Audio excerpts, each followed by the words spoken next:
immersed in conversation, or just come by for a drink. Doesn't mean these gentlemen wouldn't want their bald heads smothered in tits. It's just that nobody says it out loud. My younger colleagues might call it hypocrisy, but I call it the good old-fashioned manners.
Good manners and leave the rest unsaid. She agrees to unbutton her blouse, and we agree not to pay too much attention. The girls are on a quiet prowl, too. They're looking for a way out of their cramped rooms. Maybe make friends with some wealthy patron with a pacemaker and dentures. Everybody wants something. But we have to control ourselves, or we'll all turn into libertines and prostitutes.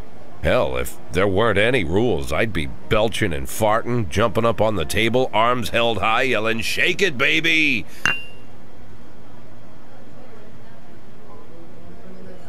No idea how I got so barbaric.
When I was a kid, my father sometimes told me at bedtime that if I closed my eyes and didn't open them for a long time, all the demons would blow away.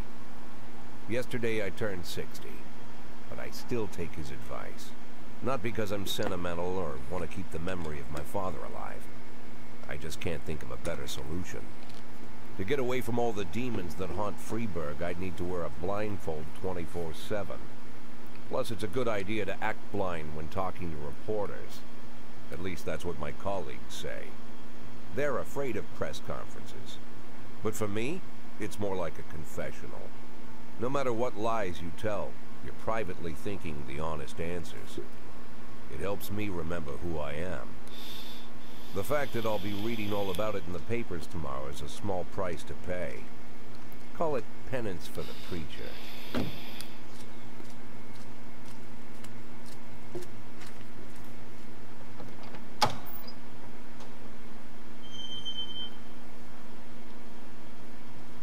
This is the first time I'm afraid of those answers my mind has given me.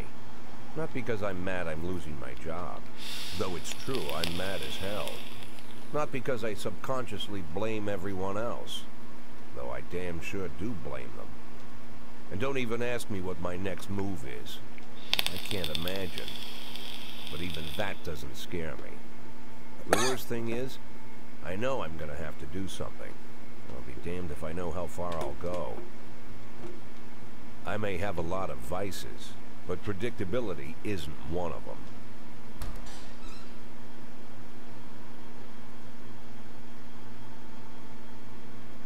I learned a long time ago how to drive away the swarming demons. But what do you do when they're trying to rip your soul from your skin? Shutting my eyes tight as I can. The best solution remains the same. Play blind. I just hope the reporters think I was blinded by the camera flash.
How's the back today, Mr. Boyd? Same as usual. How did the press conference go? You can read about it in the newspapers tomorrow. Don't let anyone in. Even Mr. Kendrick? Especially Mr. Kendrick.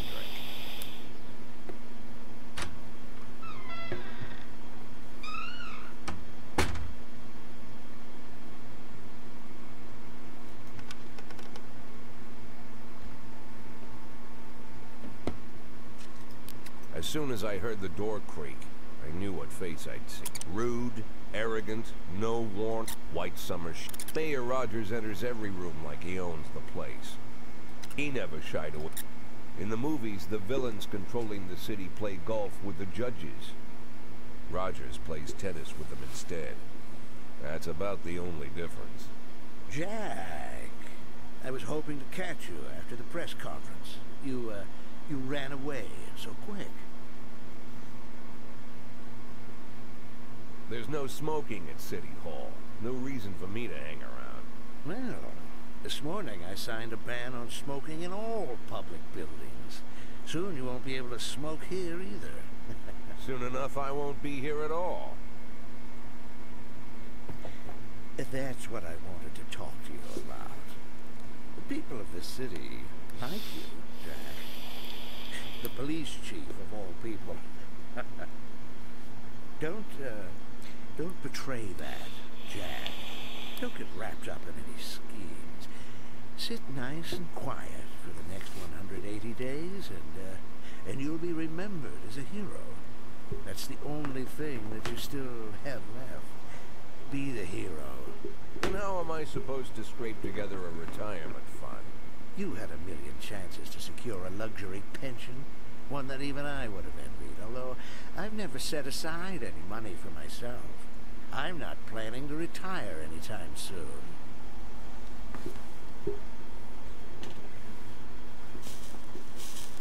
"180 days of quiet, Jack. That's all I need. I don't have any problems with you, and you won't have any problems with me. I have a new assistant, Troy Starr. If you have something to tell me, call him. But try not to bother him. He's a busy man. I'll do my best. And quit smoking up the office. One of my friends will be using it soon.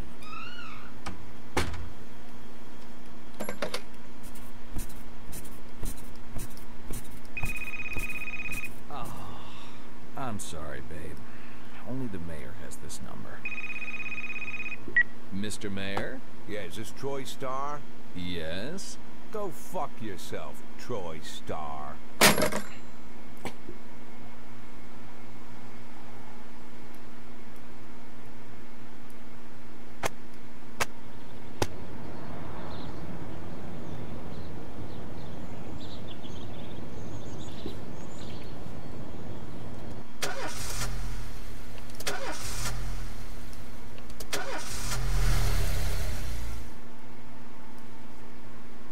Cops don't use the police station cafeteria anymore.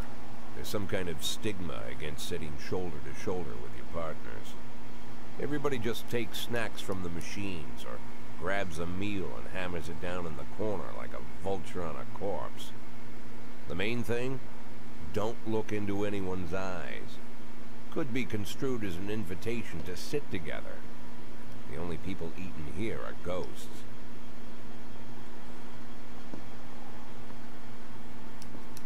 My deputy, Francis Kendrick. He recently became one of those ghosts. The subject of one of the most devastating corruption scandals in the history of Freeburg. No evidence to support the accusations, but everyone knows Kendrick's days are numbered. I need that file I asked for. Needs to be ready tonight.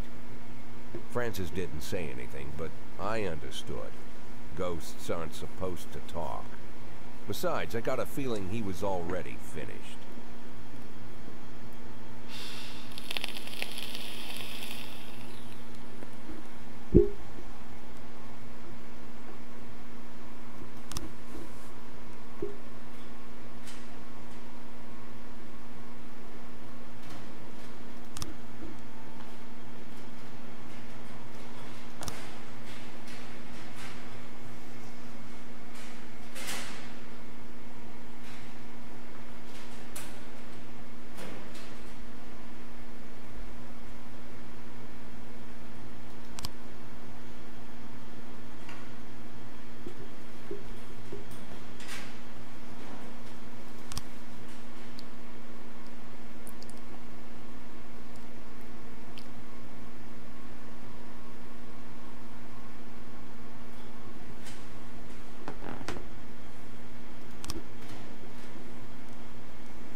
412A in progress.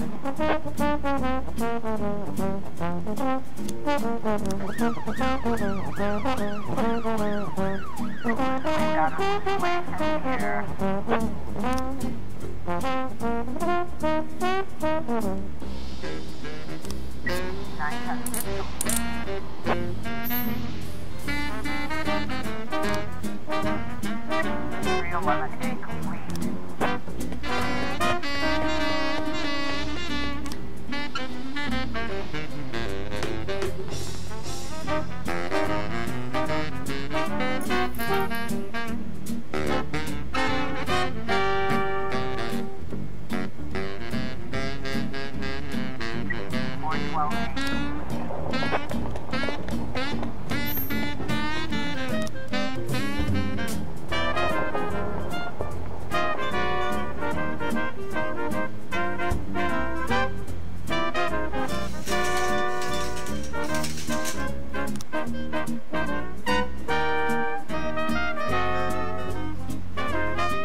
Used to be, when I asked Kendrick to stay late at the office, he liked to grumble and crack wise.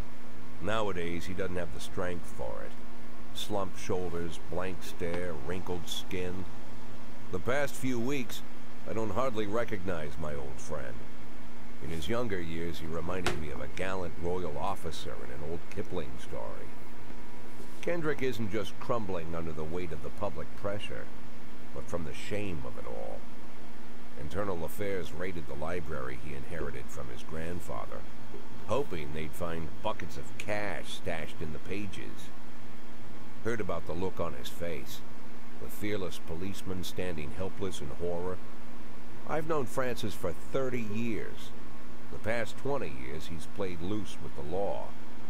And I know that at a certain point every stolen dollar brings more misery than anything else. Probably sounds crazy, but I sympathize with the guy. What can I do? Your friends are your friends, and these are the waters we swim in.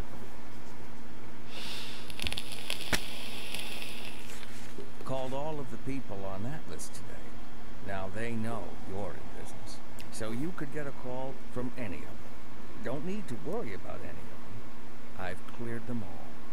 And what kind of business are we talking here? It's nothing too serious, just like you asked. Should be just a few small favors. Payments will vary depending on the situation and who you're dealing with. How much are you looking to earn? $500,000. $500,000? Why not a whole million? Because everybody wants to take $1 million. Figured I'd try something different. $500,000 in 180 days? Well, you could earn it all above board if you netted all the big fish and hit all your bonuses. Never knew you for a fisherman. Well, you never got into my business, and I'm not trying to get into yours. But be careful about bringing in any other cops. Sooner or later, they'll put the finger on you. And one more thing, Jack. I remember what you said, but I should probably add one more name to that list. Christopher Sand. Sand. Christopher G. Sand. Everyone knows the name, but few could tell you who he is. The old man stays away from the spotlight.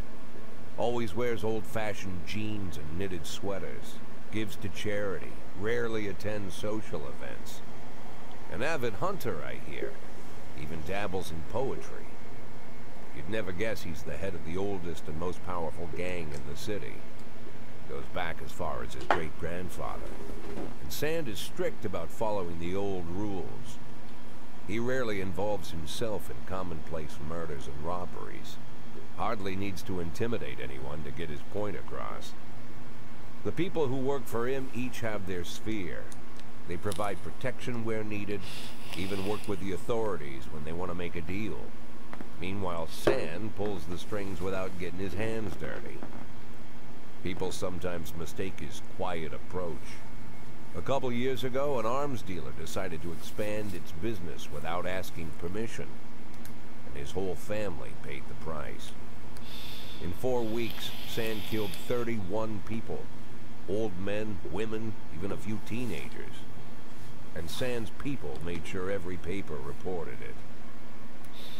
Frank, I don't want to hear you say that name again. Jack, please, listen to me. I'm in with these guys. We agreed, Frank. That's not the kind of business I'm into. I don't go there. Never have, never will.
Go, sweet mama, please leave a dime for beer.